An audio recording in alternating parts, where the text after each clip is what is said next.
Federal government's health initiatives gaining support, with the Gates Foundation focusing on Nigeria to eliminate malaria within the next 20 years. House of Representatives discloses over 300 billion naira unaccounted for.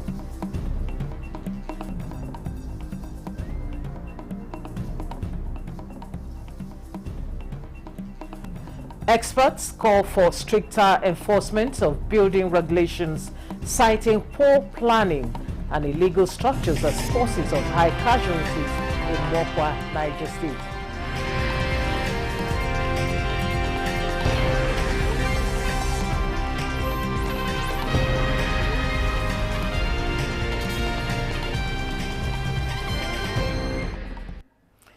Hello and welcome to the News Desk at 6 on NTA News 24.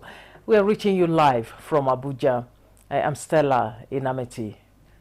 We start from the Center of Excellence, talking about Lagos State, where the federal government's efforts in health is gaining more support as the Gates Foundation says Nigeria will remain prominent in its humanitarian programs, particularly as it targets an end to malaria in the country within the next 20 years. Co-founder of Microsoft and co-chair of the Gates Foundation, Bill Gates, made new commitments after President Bola Tinubu conferred a national honor of Commander of the Order of the Federal Republic on him in Lagos. State House correspondent Musbah Dan Wahab reports. The coordinating Minister of Health and Social Welfare, Professor Ali Pate, was instrumental to opening the gates in 2009, and since then, this philanthropist has been footing some bills in Nigeria. Under an administration striving to drastically turn around the health and social welfare sector, the relationship of about 16 years was going to get bigger. In those past years, the Gates Foundation has reportedly contributed about $2 billion in Nigeria's health, digital innovation, agriculture, and financial inclusion. In the country's journey towards eradicating wild poliovirus, the Gates Foundation was equally a huge partner. And this is President Tinubu's way of saying thank you to the man that has opened his philanthropic gates to pay humanitarian bills in the country for close to 2 decades. Bill Gates is now a commander of the Order of the Federal Republic in Nigeria. All I need to say is thank you, Bill Gates, for your indivisible commitment to humanity. It is highly remarkable. It's an inspiration to leadership across the world, including the one standing before you. I thank you very much.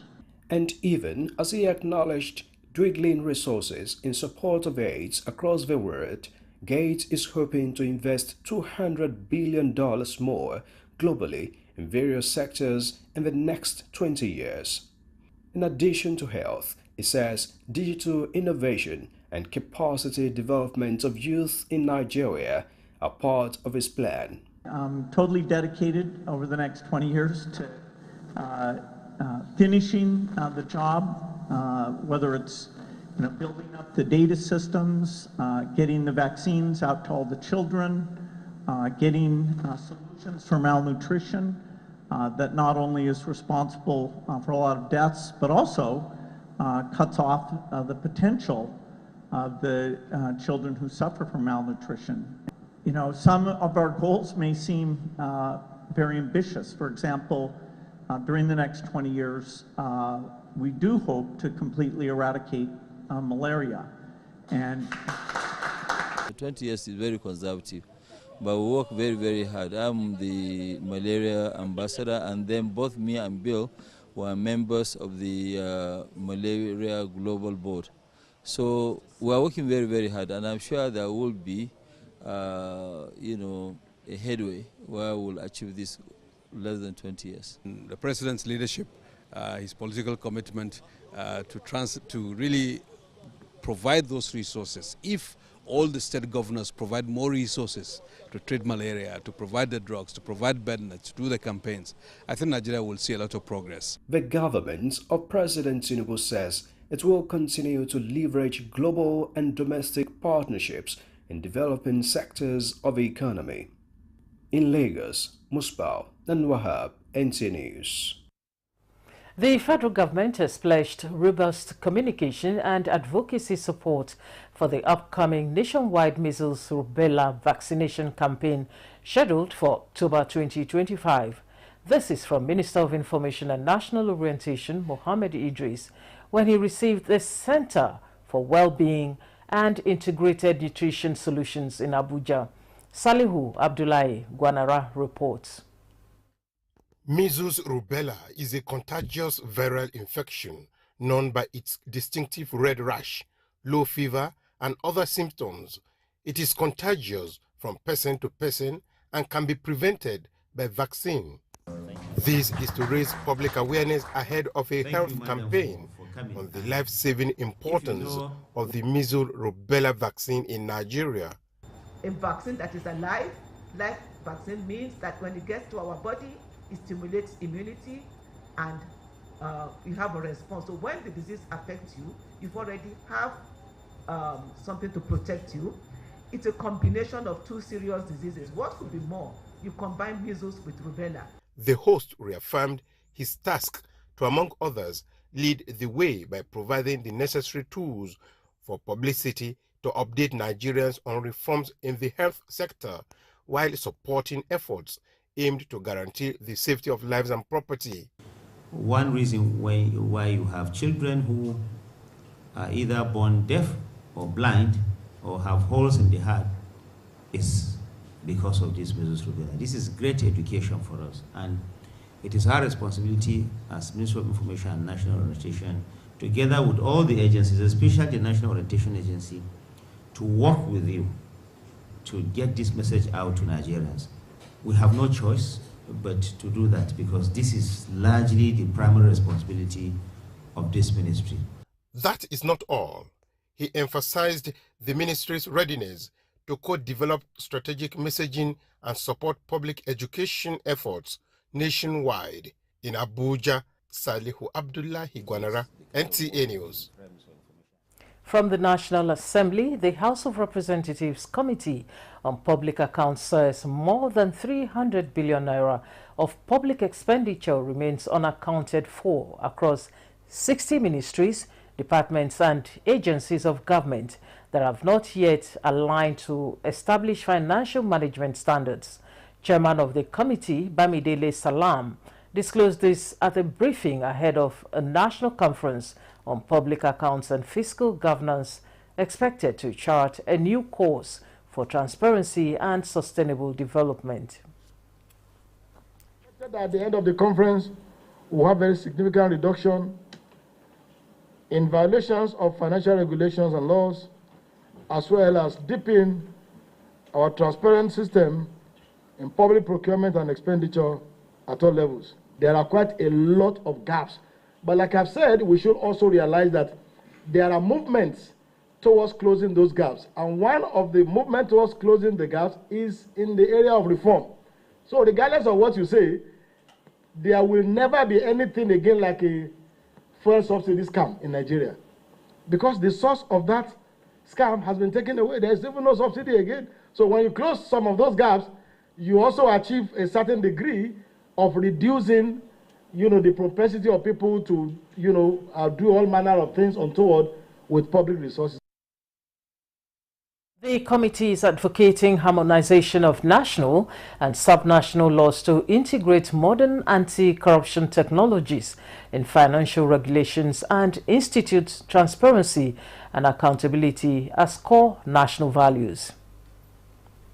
President Bola Ahmed Tinubu has directed the reconstruction of bridges destroyed by the recent flood in Mokwa, Niger State, to restore connectivity between the north and southern parts of the country. This decision follows an on-the-spot assessment by Minister of State for Works, Bello Mohammed Gorunyo, who visited the area to commiserate with the people of the affected communities. Fatima Aliyu has an update. Following the devastating flood in Mokwa local government area of Niger State, Minister of State for Works, Bello Mohammed Gorunyo, visited the scene on President Bola Ahmed Tinubu's directive.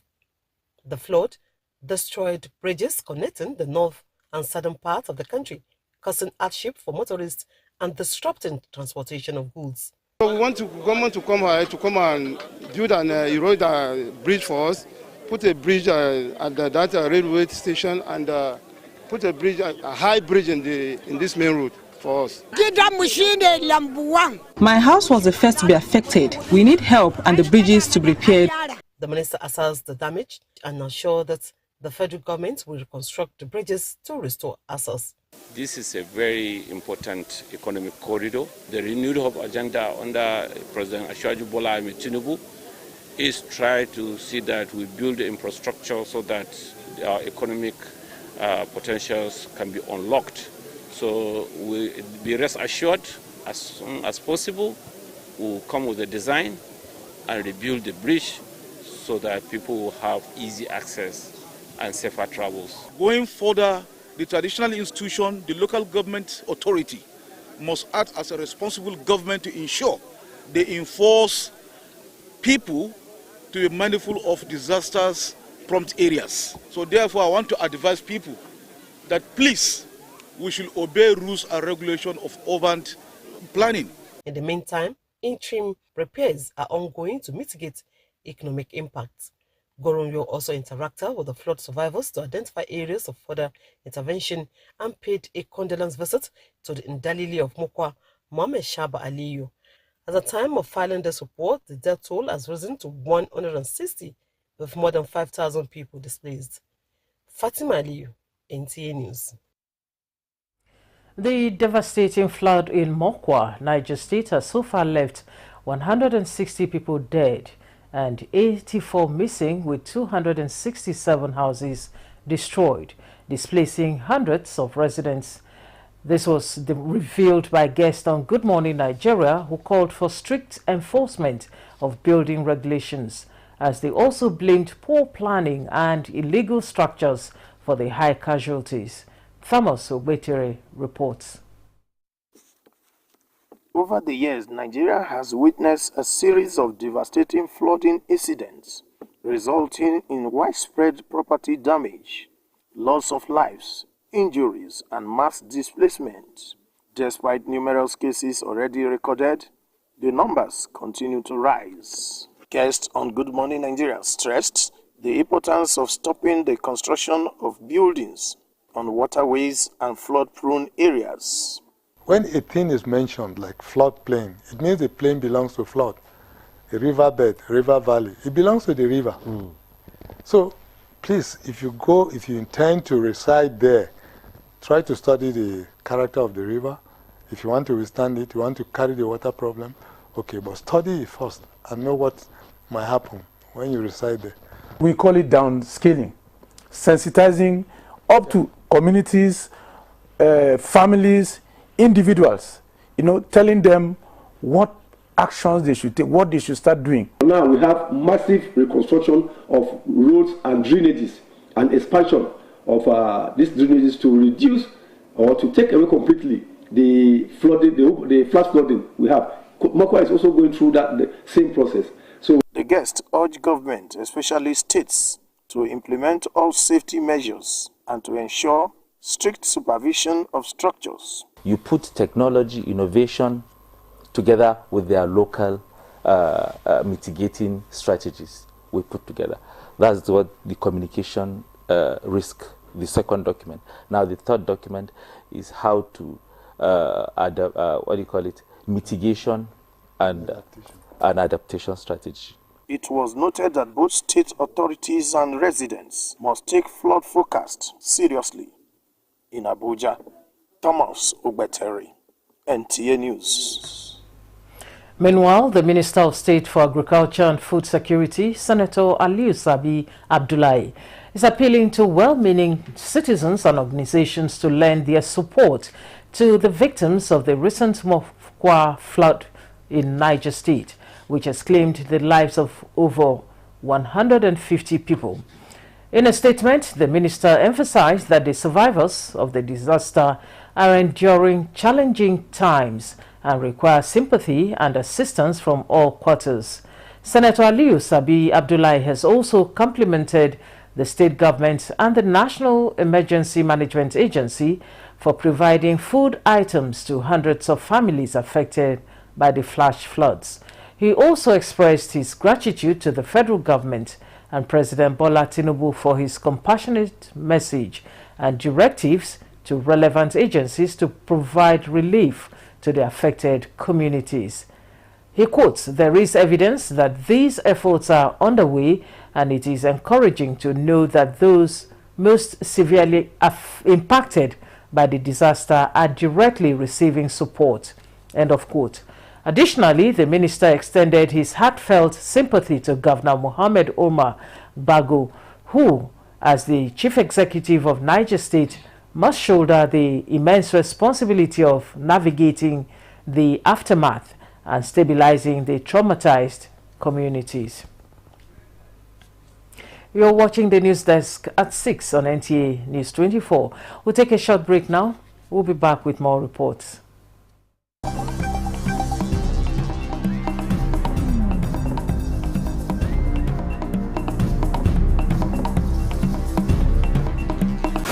NTA Television College Jos, you will dive into exhilarating hands that will fuel your passion in education and propel your career to new heights. We don't just teach, we craft the next generation of media leaders. Explore our diverse offering, understanding the personnel matters and issues in the public service basic development communication, financial reporting under IPSAS and interpretation of public sector accounting standard IPSAS, audit, internal check and control management, video camera maintenance, new technologies, optics, fiber, IP technologies, automation, storage management, and wireless technology. Challenges and opportunities in the secretarial profession in the digital age. Digital marketing, basic drama, online reporting, understanding the provisions of the revised public service, audio engineering operations and maintenance, camera operations, and intermediate drama. Mark your calendar. The second quarter of 2025 is your launch pad. This is your moment to seize the future. Announcer Management. This is NTA News 24. Thanks for staying with us. Minister of State for Humanitarian Affairs and Poverty Reduction, Dr. Yusuf Tanko Sununu, has received membership of the Civil Society Action to Strengthen Social Protection in Nigeria, a project co-funded by the European Union and implemented by a consortium comprising the Africa Network for Environment and Economic Justice, the new Initiative for Social Development and Bread for the World, Germany. The project is being implemented at the national level and in 7 states: Borno, Enugu, Delta, Kogi, Ondo, Ekiti, and Osun. The project, rooted in the understanding that social protection is one of the most vital tools for reducing poverty, addresses inequality, and promotes social justice. The project is designed to complement the government's efforts in combating poverty with a primary objective of enhancing the inclusivity of Nigeria's social protection system. It also aims to foster stronger engagement of civil society actors in the development, implementation, and monitoring of these systems. The delegation visited the Honorable Minister to explore areas of partnership, particularly in advancing inclusive and effective social protection initiatives across the country.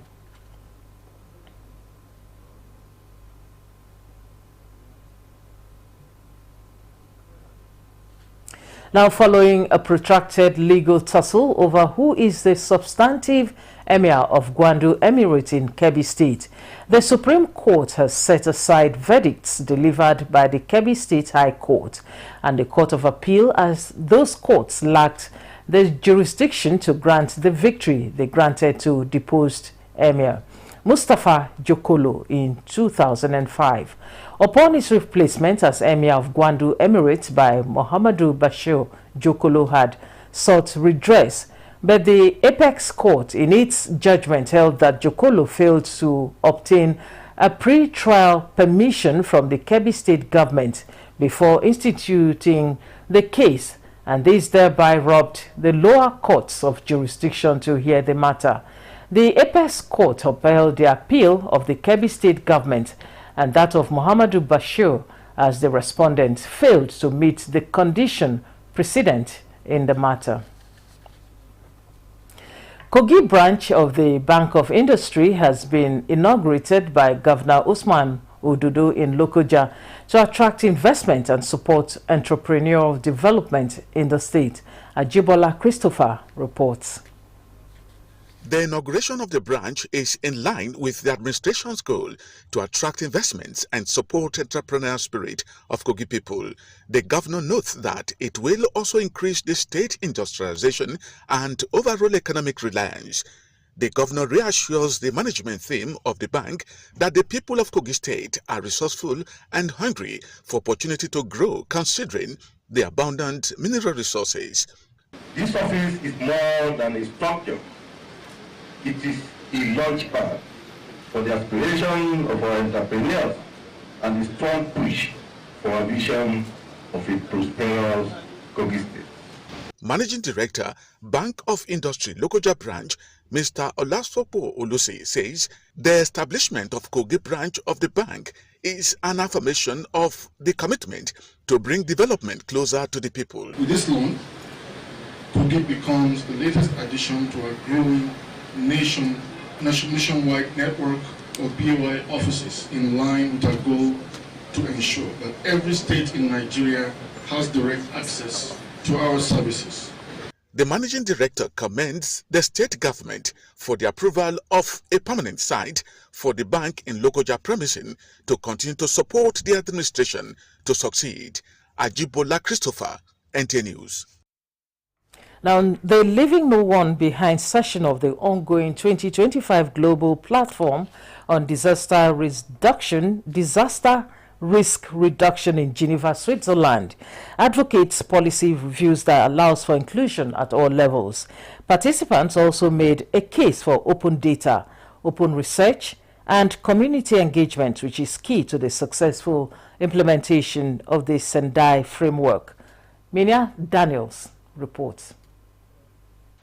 Ala El Nadi coordinates the activities of people living with disability in Egypt. Tells me behind cameras that indeed life for people living with disability during disaster times could be horrible. If we take care of them, and of course people all the time say, okay, we need to take care of inclusion of people with disability during their daily life. If you take care of people with disability during day-to-day life, you have to take care of them during disasters. The Sendai framework is strategic in the accomplishment of disaster risk reduction. Speakers in the multi-level sessions of the ongoing global platform on disaster risk reduction agree that though disasters apply multi-measures in diverse regions, applying international strategies in reviewing the Sendai framework is apt in mitigating consequences of disaster. Women play an important role in ECODIA because they are working directly on the field to handle their livelihood, which is very vulnerable to the extreme climate. Bearing in mind that no one is isolated from disasters, conversations are thrown towards infusing wisdom in leadership mechanisms for disaster risk reduction by redesigning plans and efforts to suit regional disaster situations. Stakeholders believe that the remaining 5 years of the Sendai framework can still be channeled towards ensuring a comprehensive policy plan to reduce the risk faced by women and girls as well in the fight against disasters. In Geneva, Switzerland, Minna Daniels, NTA News.